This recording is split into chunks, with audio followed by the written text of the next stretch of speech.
उषा के 2 बेटे थे, ऋषभ और सुनील। ऋषभ उसका सौतेला बेटा था।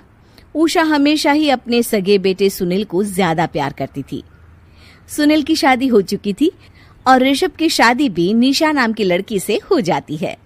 उषा सुनील की पत्नी कीर्ति को ज्यादा प्यार करती थी। एक दिन वो अपनी बहू कीर्ति के लिए साड़ी ले आती है। ये लो बहू, तुम्हारे लिए साड़ी लाई हूँ। कल पड़ोस की शादी में जाना है ना, तुम यही पहन कर चलना। तभी वहाँ ऋषभ आ जाता है। अरे माँ, तुम निशा के लिए साड़ी नहीं लाई? वो भी तो कल शादी में जाएगी ना? हाँ, वो भी जाएगी, पर उसके पास तो काफी साड़ी होंगी ना। अभी अभी तो शादी हुई है तुम दोनों की, तो उसी में से कोई पहन लेगी वो। ऋषभ ये सुनकर उदास हो जाता है। तब निशा कहती है, आप उदास क्यों होते हो जी? सही तो कह रही हैं मम्मी जी। मेरे पास तो बहुत साड़ियां हैं और सारी की सारी नई हैं।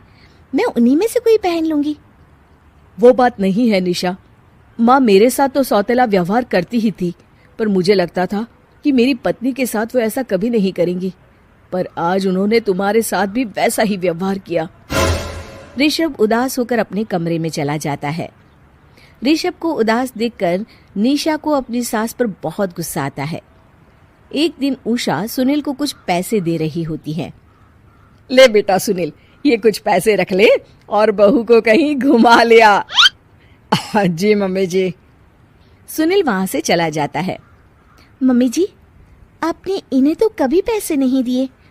ऐसा सौतेला व्यवहार आप क्यों करती हैं? बहू, ये किस तरह से बात कर रही हो तुम अपनी सास से?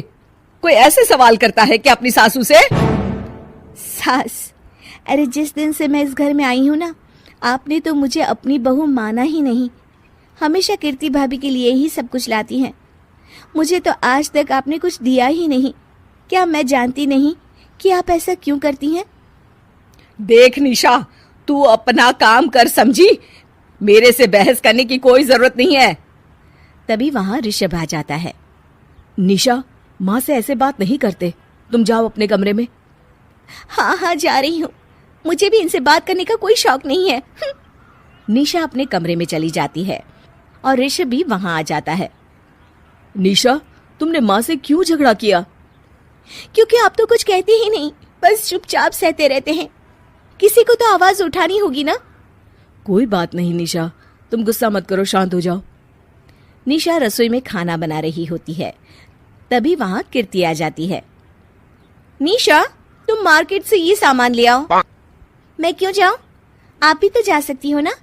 दिख नहीं रहा कि मैं खाना बना रही हूँ? हाँ तो क्या हुआ, खाना बनाने के बाद चली जाना। हाँ, खाना भी मैं ही पकाऊं, बाजार जाकर सामान भी मैं ही ले आऊं। खुद तो कुछ करोगी नहीं, है ना? ओहो, जुबान तो देखो कैसे चल रही है। सुनो, तुम अभी आई हो इस घर में, तमीज में रहो, वरना सासू माँ से कहकर मायके भिजवा दूंगी तुम्हें। हाँ। ओह, हाथ लगाकर दिखाओ मुझे, देख लूंगी। बहुत मनमानी हो गई तुम दोनों की, समझी? निशा लिस्ट कीर्ति के ऊपर फेंक देती है।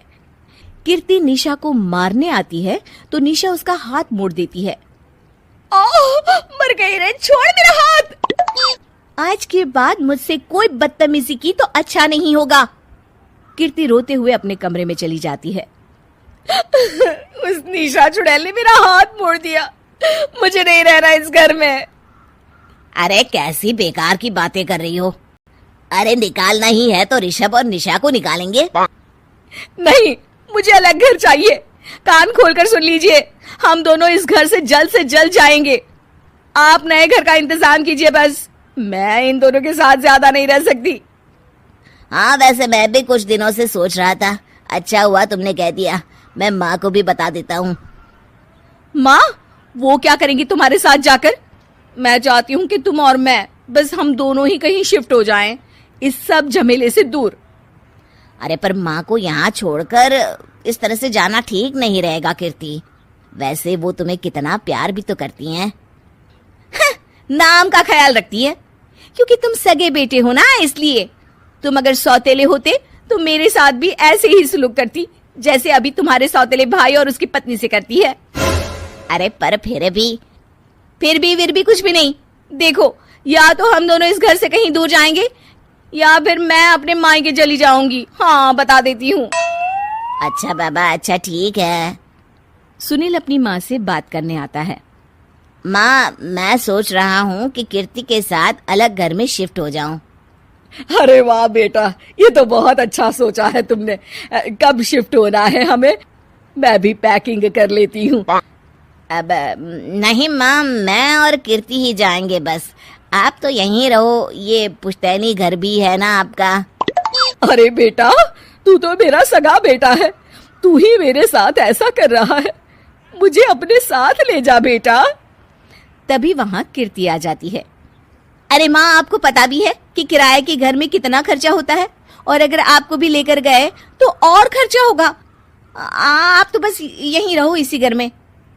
कोई बात नहीं सुनील, तुम लोग चले जाओ, माँ यहीं रहेंगी हमारे साथ, हम माँ का ख्याल रखेंगे, तुम लोग अपनी गृहस्थी संभालो। निशा को ये देखकर बहुत खुशी होती है। वो मन ही मन सोचती है, अब आया ना ऊंट पहाड़ के नीचे। अब मम्मी जी को पता चलेगा, बड़ा सगा और सौतेला करती रहती थी। सगा बेटा तो जा रहा है छोड़कर, अब आएगी इन्हें अकल, और नहीं आई तो मैं ला कर रहूंगी। निशा अपनी सास को कैसे अपने सौतेले बेटे से मिलाएगी, जानने के लिए देखिए सौतेली माँ पार्ट 2।